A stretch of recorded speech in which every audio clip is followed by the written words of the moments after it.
welcome back to the lab. Lee here. Y'all saw that title too as well. That is right. 8 new Mandela effects to make you blow your mind, question this reality that reside in. Yes, 8 new Mandela effects.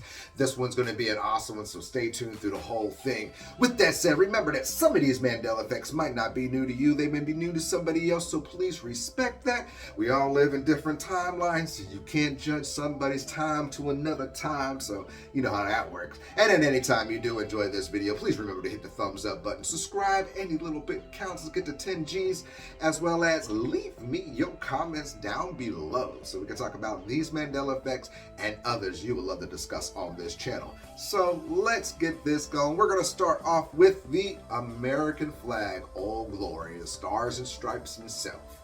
And as you see a picture of the Stars and Stripes, the good Old Glory herself, does that look right to you? Does that look right? Take a look. Look at her. If you're saying yes, well, you're right. You are correct. That is exactly how the flag has always been, minus the stars and stuff like that. Don't come at me, chat, for that part. But it has always been that way. In this generation, all generations, it has always looked like that, with the white stripe underneath the blue. But as you see this, big shout out to Hazel Fielder for that. As you see this, you'll see that not just myself, many others remember the Stars and Stripes with the bloodline, the blood stripe underneath the blue. That is correct, as you're seeing. Like I said, that is how I remember the Stars and Stripes, good old Lawry herself. And it blows my mind because I'm looking around and I've been looking at this Mandela effect. I had to question it somewhat, but it doesn't look right. The new flag doesn't not look right at all on a flag. The new flag, to me, it's the new flag. It doesn't look right at all. It just looks really off and weird, but that was my set. I'm like, God, it's just crazy and weird. But what do you think about this? Has it always been the way you see it right there with the white underneath the blue?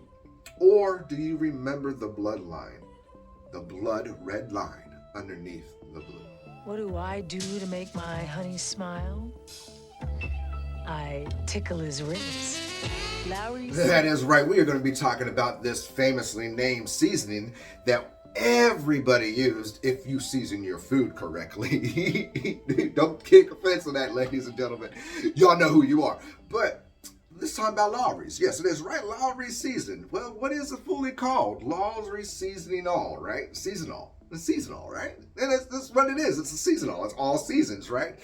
Well, it never was seasonal. Never has been seasonal. It is actually Lawry's seasoning salts. This one destroys me. I even questioned myself. I ran to the kitchen to actually look at this, and I'm like, wasn't it seasonal? Use seasonal. Go grab a Lawry's seasonal.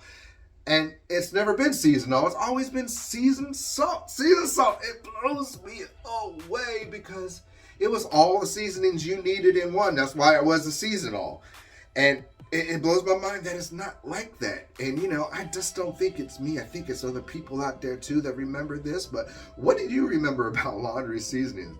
Was it always seasoning salt the way it is now? Or was it seasoning all? Like all of us remember seasoning our food.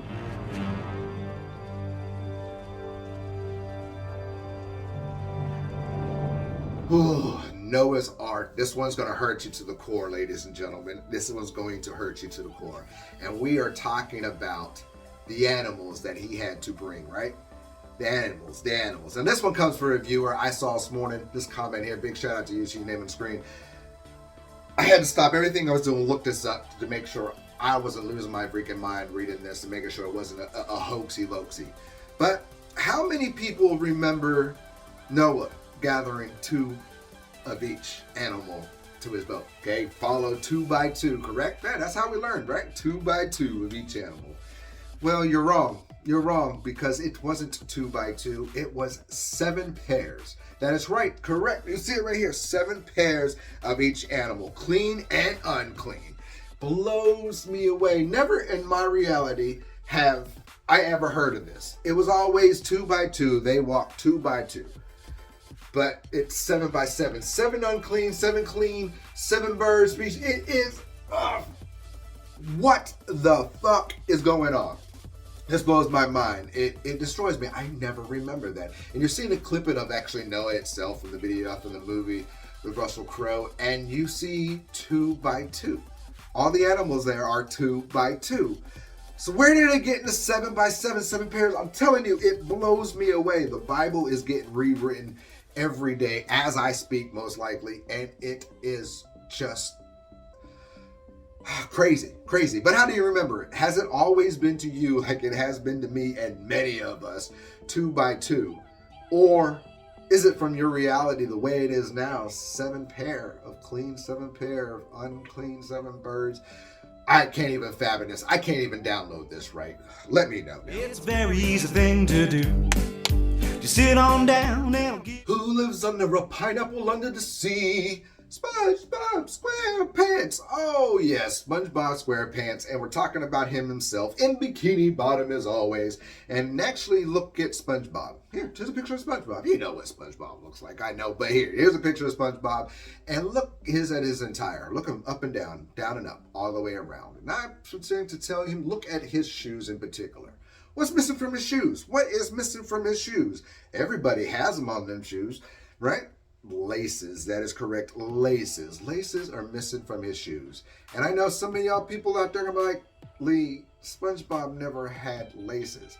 Well, I'm not the only one that remembers laces on his shoes, because a lot of people remember SpongeBob having laces. And you already know it's going to happen. There was an episode of SpongeBob forgetting how to tie his shoes, and he had to relearn his whole shoes and tie his shoes again. And it was called the loop-de-loop. And you see it right here, the loop-de-loop. He was trying to relearn how to tie shoes again. And it blows my mind. If SpongeBob never had shoelaces on his shoes and he forgot how to tie his shoes, why are we doing a loop-de-loop tie your shoes song on SpongeBob? Blows me away. Craziness.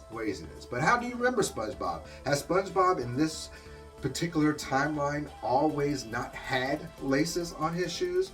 Or are you like me from a way different timeline that we're in now, where SpongeBob had the shoelaces on his shoes all the time?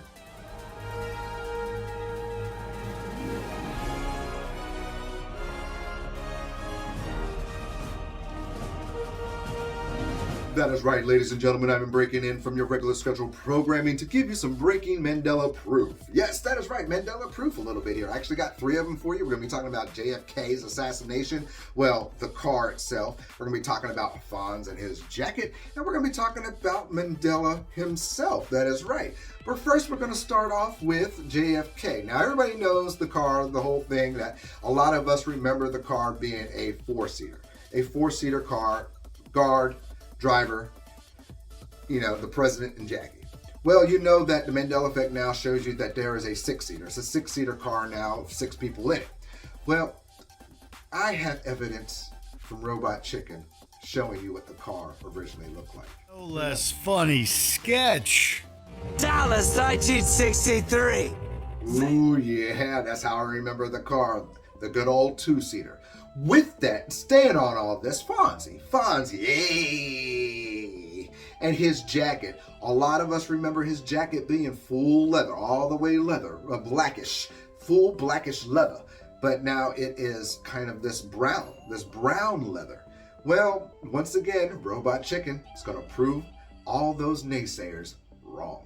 Here you go. Ralph, never fear, the Fonz is here. But he's dead, Fonz. But I can turn women on, I can turn the jukebox on, I can turn things on. That's how I remember it. Full black leather jacket. I'm telling you, remembers that. Even Robot Chicken, they do all this stuff by tease, just like The Simpsons. Now, the next one's going to be basically a snippet of people remembering Nelson Mandela dying before 2013. And these are notable people. 2007. I heard somebody say, where's Mandela? Well, Mandela's dead. Kind of weird, right? He didn't die in 2007. I thought it was 2013. He also found that in an episode of Chuck said this. Nelson Mandela, God rest his soul. And again, this episode came out in 2008, so like 5 years before Nelson Mandela actually... Old former President Bush remembers Mandela being dead. Actor remembers Mandela being dead. A lot of us remember Mandela passing away before 2013. Fonz's black jacket. JFK's two-seater car or four-seater car, excuse me. Oh, this is great. This one's a great.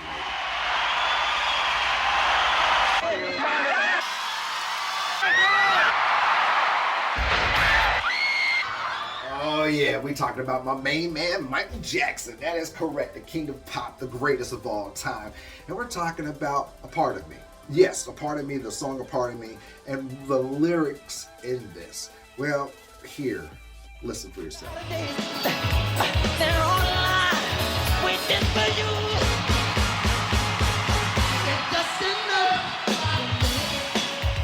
Did you hear it? You're just another part of me.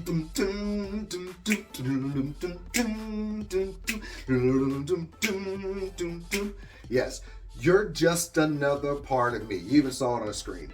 Well, many of us remember that being different. It was never, you're just another part of me. He always said, it's just another part of me. That's how I remember it. It's just another part of me. That's correct. It's just another part of me. But you heard it right there. He says, you're just another part of me. This blows my mind. I'm a Michael fan. And it never was, you're just another part of me. I can understand it. Does sound good on it. But he's talking about him being connected to this whole world, connected to everybody. That's why it's another part of me. But how do you remember that? Hasn't always you been like this in this reality, been you're just another part of me? Or are you like me and many of us MJ fans around the world? It's just another part of me. The crowd applauds the president. They stop the play. They sit down. That is right. We are going to be talking about Abraham Lincoln. This is correct. This one boggles me a little bit too. And I'm talking about Abraham Lincoln and what was Abraham's attire known for? What did he always wear? Now, I would let you think about that, but you don't need to think because all y'all are going to say, he always had a top hat, man. He was known for having that top hat on his hat.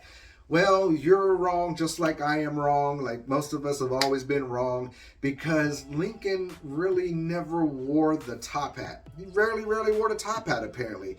And there are so many pictures that show that it is right. How are we so familiar with Abraham Lincoln having that top hat everywhere he fucking goes, and he rarely has a picture with a top hat on? I know it's crazy. Some could probably put that as preemptive programming, but it blows my mind because I always remember the hat. I always remember the hat, having it on all the time. And like I said, there's very few pictures with Abraham Lincoln having a top hat at all. Destroys me because I remember so many pictures with the top hat on. Even his presidential picture, I felt like had a top hat on his hat. That's kind of like how you knew it was Abraham Lincoln. But how do you remember this? How do you remember that? Has Abraham Lincoln always been known to have a top hat on his hat in almost of all of his pictures? Or are you from this generation that we're all in right now where Abraham Lincoln really never was depicted with any top hat on his hat? Man, let me in! Somebody, please let me in! It's no use, boy. They've all gone to the tournament. Yes, let's finish this off with having that mighty strength, the chosen one, to be able to pull the sword out the stone. Yeah, that sounds easy, right? The sword out of the stone, the sword in the stone, right? Everybody remembers this. Everybody knows the story of the sword in the stone. Basically, there was a sword stuck in the stone, and if you were the right one, the chosen one, the gifted one to be able to pull it out, you get all the power, right? That's correct, But it was never a stone. That's correct. And if you think I'm crazy, well, here's a clip it of the sword in the stone.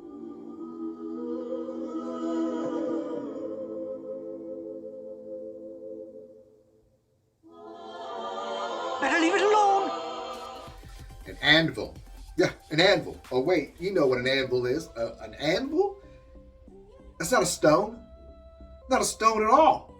It's metal, steel, iron. It blows my mind. Where's the stone? I know it's underneath it, but no, it was like a round, dome-ish, rockish stone of the damn sword inside of it, and he pulls it out. but it's out of an anvil. It blows me away.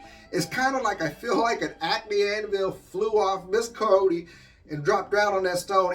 That makes no sense to me. It blows me away because I remember the stone as you made me, I just described it. It destroys me. It destroys me to the core. But how do you remember the story of the stone? Has it always been the way it is depicted now, being inside of an anvil? Or are you like me and millions of us remember it just being a stone? That's why it was the sword and the stone. Ooh, man. Wonderful 8 new Mandela effects there to rock your mind, make you question everything in this reality, which you should be doing anyway. You already know that. Oh, gets me. It blows my mind. I think Noah was the one that destroyed me the most on this one, but which one got you going? Which one made you think? And which one are you going to leave down in the comments so we could do next?